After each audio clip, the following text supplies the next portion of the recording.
Hi, everybody. So today I'm starting a new series on my channel called Rachel's Rankings, where I am going to rank different films and TV shows and characters and whatever I feel like ranking that week, I'm going to rank, and it's going to be a lot of fun. I'm really looking forward to it. So this week, I thought it would be fun for the first episode to rank the movies that I've seen so far in 2020, my top 7 from this year so far. And of course, we had the nightmare that has been COVID-19 that's closed down all the movie theaters and moved all the release dates and broken my heart a million times. And of course, movies aren't that important when it comes to saving lives. I get that, of course, but it's still been really hard for all of us that love movies to see all these changes and it's just been a hard time to be a human. Let's just be real. So I'm going to do my top 7 favorite films from 2020 so far. So honorable mentions, I have The Truth. That's Hirokazu Kurida's new film, which is actually in French. And he's never done a film in French, but it didn't quite make my top 7, but it is still definitely worth watching, and a wonderful performance by Catherine Deneuve, I think is her name. Wonderful lead performance there from her.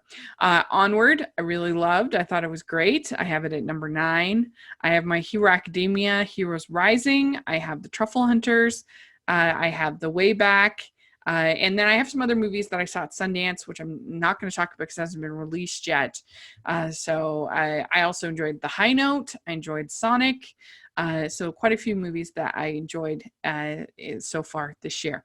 But getting to number 7, I have What She Said, The Art of Pauline Kael.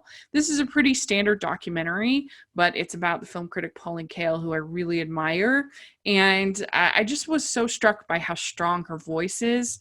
And it made me want to do better about not being so accommodating of other people's voices, in the sense that it made me want to do better. It made me want to speak my truth more and not be as scared. I think after the Shazam incident, I got a little scared of the mob, and I mean, I'm still pretty forceful with my opinion, but there was just something about her and how strong she was with her voice that really inspired me and made me want to try to get that back again.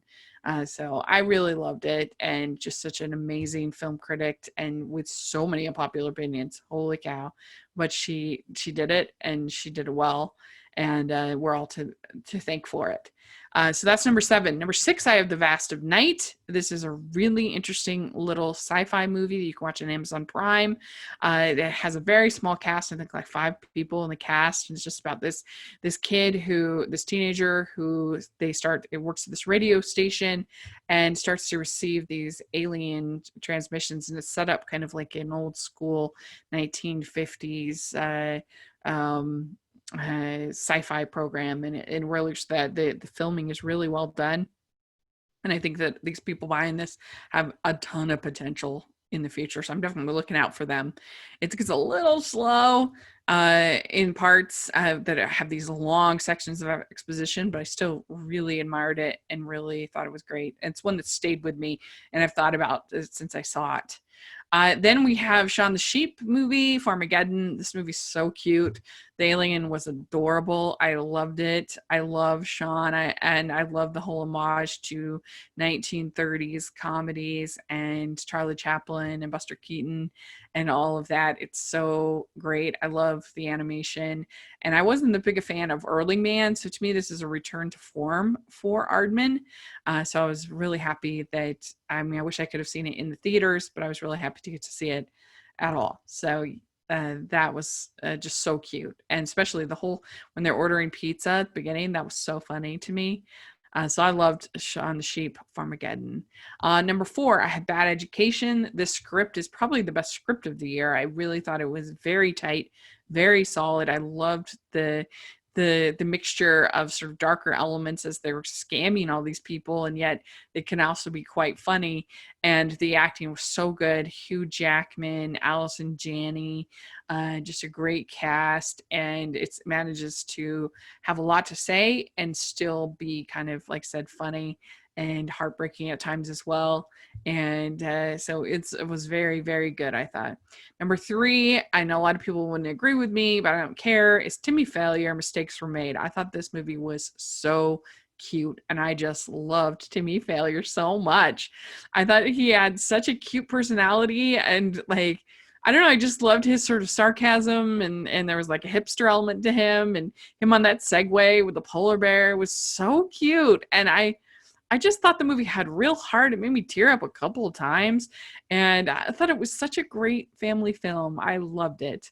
Number two, I have Hamilton. This is a really hard one to rank because it's a theater. And I don't know, it's just so different than the rest of them that it's tough, but it's so brilliant. It's such a brilliant play, musical, and I thought they staged it very well for the camera. Make It was a different experience because I have seen the show live.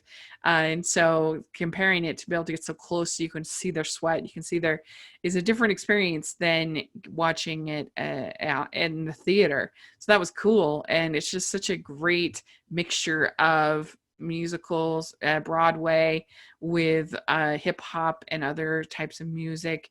And the characters are so good. And its take on history is great. I love it. So that's my number two. My number one is definitely Emma. I love Jane Austen so much, and I thought this took some risks. It took some chances, and yet it still worked for me. I like some of the more like humorous and subversive elements to it. I like their portrayal of Emma because she's always kind of unlikable, but there was just enough to her that it worked. I liked how they showed Knightley as being like in agony, in love was so good. I really liked the costumes. I really liked the production design. I really liked the music.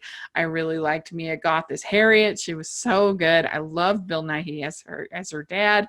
He was great. I loved the script. Like I said, it took some chances, so it wasn't entirely predictable, even as a huge Jane Austen and Emma fan. It's not my favorite version of Emma, but it's definitely my favorite movie of the year, and I saw it 3 times in the theater, which is saying something this year. Not many movies I think I'll end up seeing 3 times in the theater. So there we go. That is my top 7 for 2020 so far. Let me know what you think if you've seen these films. What do you think of them? And how would you rank them? I would love to hear your thoughts.